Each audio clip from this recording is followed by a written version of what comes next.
Hello folks. Well, I just couldn't leave it alone.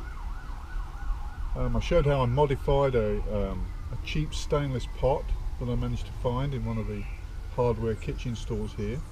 I forgot to mention what I paid for that. It was equivalent of about $3.50 for the stainless steel pot with the handle.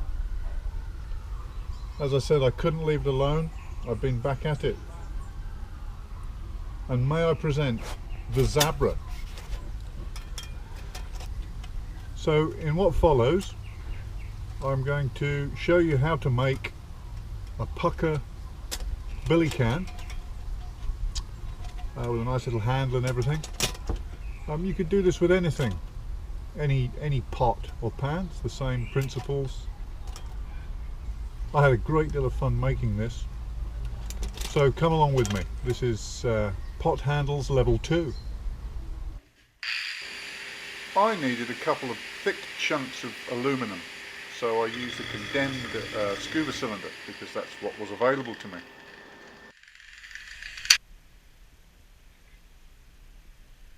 It's magic!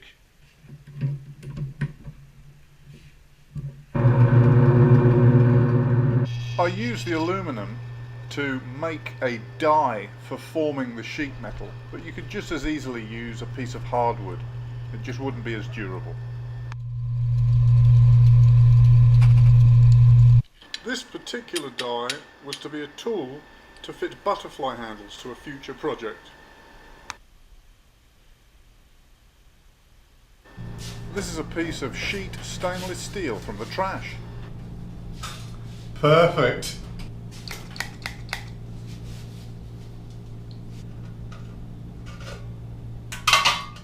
Important to wear gloves when you're working with sheet metal, otherwise you'll cut your finger like this. Damn!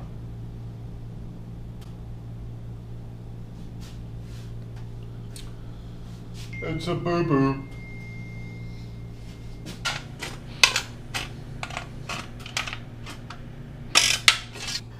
Here I'm using the vise to squeeze the sheet metal up into the die using a piece of brass rod. You can apply all the methods that I show here to any material, so if you wanted to do this with an aluminum pot or even a tin can, you could do the same. Here I'm using the vise and a straight edge to finish the tab.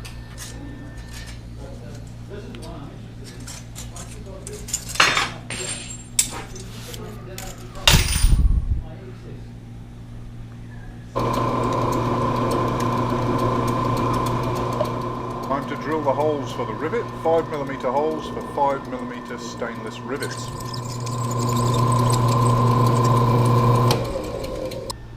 Here's a piece of stainless steel wire that I found knocking around. D-rings are formed by drilling a small hole in a piece of pipe, the right diameter, and then forming the wire around the pipe.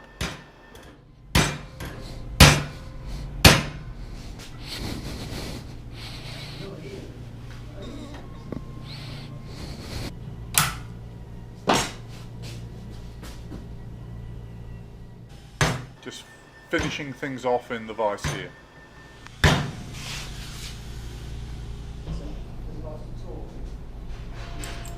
One finished D-ring inserted in the tab.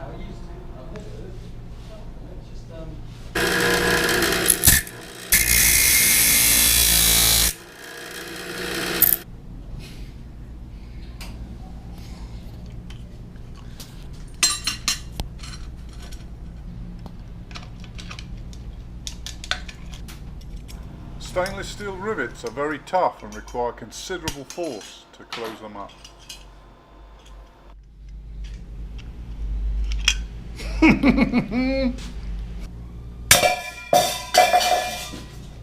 Okay. Ta-da! Look at the inside.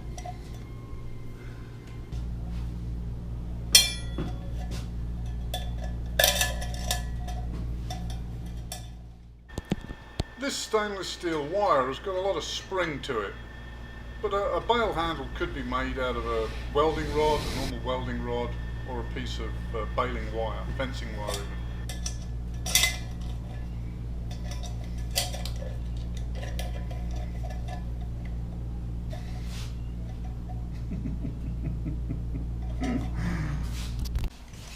Of course, I had to make the handle fit inside the lid.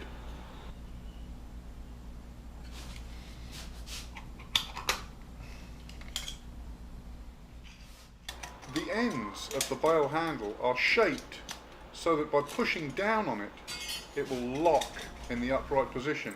This is important to billy can users as it stops the handle overheating.